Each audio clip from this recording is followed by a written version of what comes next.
Assalamualaikum warahmatullahi wabarakatuh.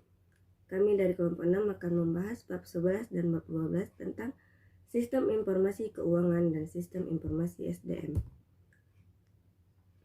Adapun anggotanya Ahmad Syahmenan, Ahmad Fadila, Ardi Pradipta, Desti Veradepa, Endi Priyono, Francisca Wulandari, dan Lekina Herman. Bab 11. Sistem informasi keuangan. Pengertian: sistem informasi manajemen keuangan menyediakan informasi keuangan pada semua manajemen keuangan dalam suatu organisasi. Sistem ini digunakan untuk mendukung manajemen keuangan dalam mengambil keputusan yang terkait dengan persoalan keuangan perusahaan dan mengalokasikan serta pengendalian sumber daya keuangan dalam suatu perusahaan. Definisi sistem informasi keuangan. Jai Kasim 2008 dalam bukunya Information System and Technology for Manager and Entrepreneur menyatakan tanggung jawab seorang manajer sebagai berikut. 1. Perencanaan dan analisis keuangan. 2. Keputusan investasi. 3. Struktur keputusan keuangan dan modal. 4. Pengelolaan dari sumber daya keuangan. Masukan pada sistem informasi manajemen keuangan. 1. Tujuan dan kebijakan strategi perusahaan. Rencana strategi merupakan tujuan dan sasaran keuangan, pertumbuhan penerimaan, rasio hutang, dan pengembalian yang diharapkan yang diukur dengan berbagai ukuran yang dapat dijadikan dalam rencana strategi. 2. Sistem pemrosesan transaksi. Pentingnya informasi keuangan ditentukan oleh banyaknya sistem akuntansi internal. Salah satu adalah sistem memasukkan perintah ke dalam sistem akuntansi. Yang lain adalah sistem penagihan yang mengirimkan tagihan atau invoice kepada pelanggan. 3. Sumber eksternal. Informasi dari pesaing dapat dijadikan pedoman dalam membuat keputusan keuangan. Laporan tahunan dan rugi laba pesaing. Berita umum dan laporan dapat menjadi laporan sistem informasi manajemen keuangan dalam menyediakan ukuran atau sebagai dasar perbandingan. 4. Keputusan keuangan didasarkan pada informasi laporan dari sistem akuntansi. Ketergantungan organisasi sangat dibutuhkan. Sistem informasi manajemen keuangan termasuk sistem internal dan eksternal terdiri dari penarikan, penggunaan, dan pengendalian cash, dana-dana, dan sumber daya keuangan lainnya. Subsistem keuangan termasuk perkiraan keuangan, rugi laba dan biaya, dan sistem intelijen keuangan. Manajemen dana. Manajemen dana adalah fungsi penting lainnya dari sistem informasi manajemen keuangan. Output dari subsistem manajemen dana bila dikombinasikan dengan aspek dari SIM keuangan dapat membantu perusahaan meningkatkan pengembalian, penggunaan dana secara internal termasuk tambahan persediaan, peralatan yang baru, sistem komputer baru, pemasaran, dan periklanan, bahan baku, dan investasi dalam produk. Kemampuan dalam menghasilkan laba adalah faktor yang penting dalam memperkirakan kesuksesan suatu perusahaan. Aliran kas sekarang dan masa yang akan datang juga penting. Rugi laba dan sistem biaya. Dua sistem fungsi keuangan yaitu rugi laba dan sistem biaya.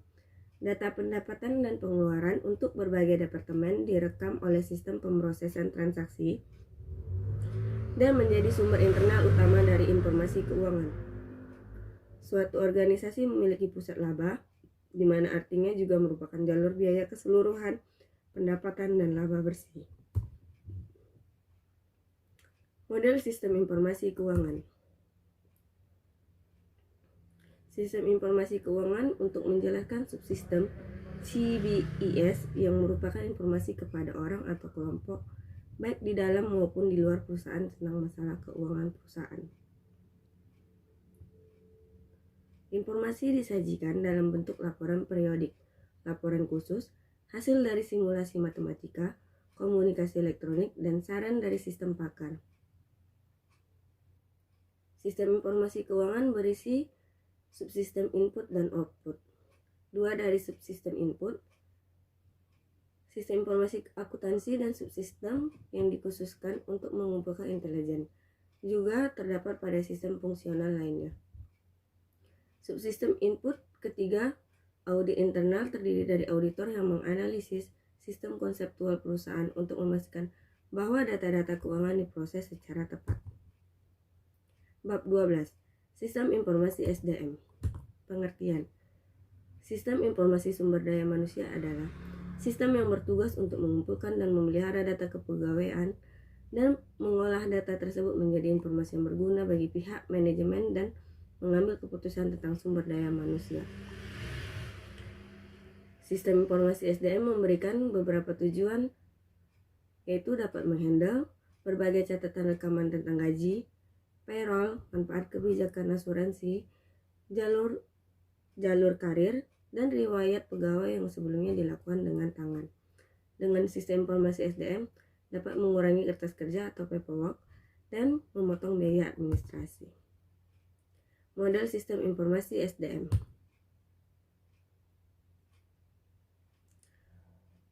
HRIS adalah sebuah model pelaksana dan dipengaruhi oleh lingkungan serta faktor-faktor organisasi. Fungsi khusus HRIS adalah mengumpulkan, membantu, menganalisis data, bagaimana Departemen SDM dapat melakukan kegiatannya. Membentuk dan mengimplementasi suatu HRIS. 1. Input. Elemen-elemen yang dimasukkan ke dalam sistem untuk processing. 2. Output. Merupakan hasil daripada processing. 3. Sebuah alat proses atau prosesor yang mana merupakan pusat transformasi. Suatu program dirancang untuk memantau dan mengontrol fungsi secara keseluruhan dari sistem komputer. 4. Feedback, untuk menyiapkan operasi yang akurat dan berkelanjutan sepanjang waktu. Beberapa manfaat HRIS.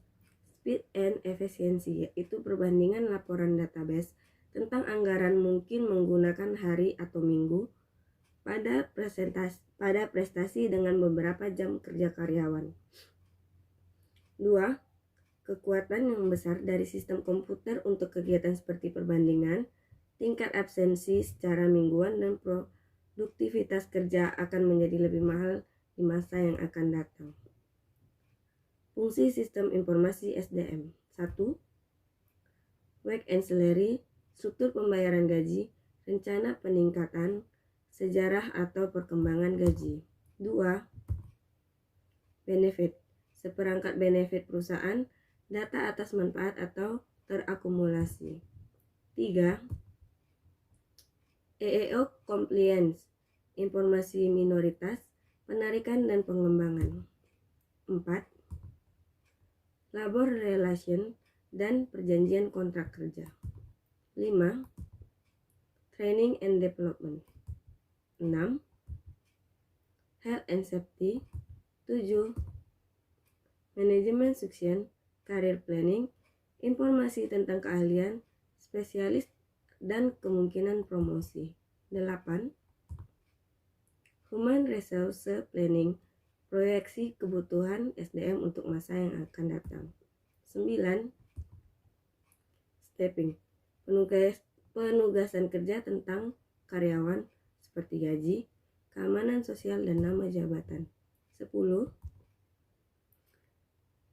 Monitoring and reporting, human resource policy, komponen DSS, membantu membandingkan prestasi SDM yang nyata dengan prestasi SDM yang diinginkan.